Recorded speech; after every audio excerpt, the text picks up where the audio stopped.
आज हम लोग इस वीडियो में देखेंगे शिक्षण योजना। इसमें सबसे पहले कलांश रहेगा। कलांश में 4 कॉलम रहेंगे। पहला कॉलम है दिनांक, दूसरा है कक्षा, तीसरा है विषय और चौथा है समय। कक्षा 3 विषय हमारा परिवेश और समय 35 से 40 मिनट। पहली हेडिंग इसमें है लर्निंग आउटकम। बच्चे अपने दैनिक जीवन में स्वयं की सुरक्षा से जुड़े नियमों का पालन करते हैं। इसके बाद अगली हेडिंग आती है प्रकरण यातायात के नियम। ये पाठ का नाम है जो पाठ हमें पढ़ाना है। और तीसरी हेडिंग है सीखने सिखाने की सामग्री। इसमें पाठ्य पुस्तक हमारा परिवेश ये हमने लिया है।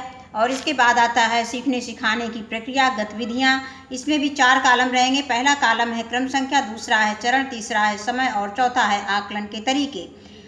इसमें चरण की पहली हेडिंग रहेगी सीखने की शुरुआत में। इसके लिए समय निर्धारित है 5 मिनट। सहभागिता व प्रतिक्रिया देखकर बच्चों का आकलन करेंगे।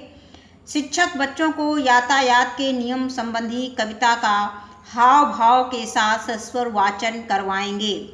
बच्चों सड़क पार जब करना, इतनी बात ध्यान में रखना, पहले अपने दाएं देखना, फिर तुम अपने बाएं देखना, फिर से देखना दाएं बाएं, गर जो मोटर दिख जाए, हार्न घंटी पड़े सुनाई, तभी जरा रुक जाना भाई। जब यह सड़क साफ दिख जाए, मोटर कार नजर ना आए, सड़क संभल कर करना पार, कहलाओगे तुम होशियार। इसके बाद अगली हेडिंग आती है शिक्षण के बीच में, शिक्षण के मध्य में। इसके लिए समय निर्धारित है 20-25 मिनट। 20 से 25 मिनट। सहभागिता व प्रतिक्रिया देखकर बच्चों का आकलन करेंगे। शिक्षक बच्चों को सड़क पर चलने के कुछ नियम आगे देखते हैं।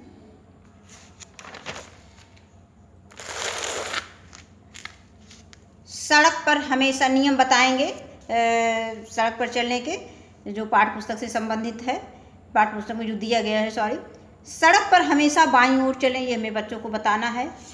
चौराहे पर लाल बत्ती देखकर रुकें, पीली बत्ती जलने पर तैयार रहें और हरी बत्ती होने पर चौराहा पार करें। इसके बाद आता है अगला पॉइंट, सड़क पार करने से पहले सड़क के दाएं देखें, फिर बाएं देखें, फिर से दाएं देखें, वाहन नहीं आ रहा है तभी सड़क पार करें। ये हमने कविता के माध्यम से बच्चों को जानकारी दे दी हुई है।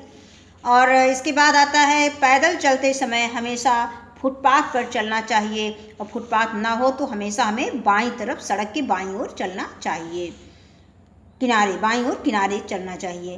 पैदल चौराहा पार करने के लिए जेब्रा क्रॉसिंग पर चलकर ही सड़क पार करना चाहिए।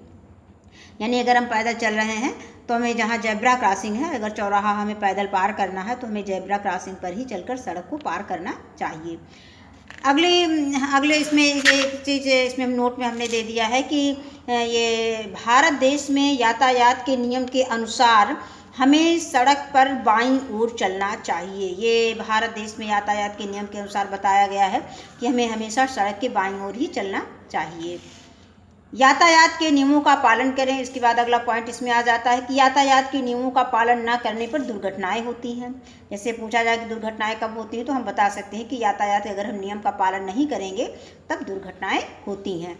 इसके बाद अगला पॉइंट आता है कि पुस्तक में बने चित्र का अवलोकन कराते हुए शिक्षक बच्चों को यातायात के संकेत के संबंध में चर्चा करेंगे।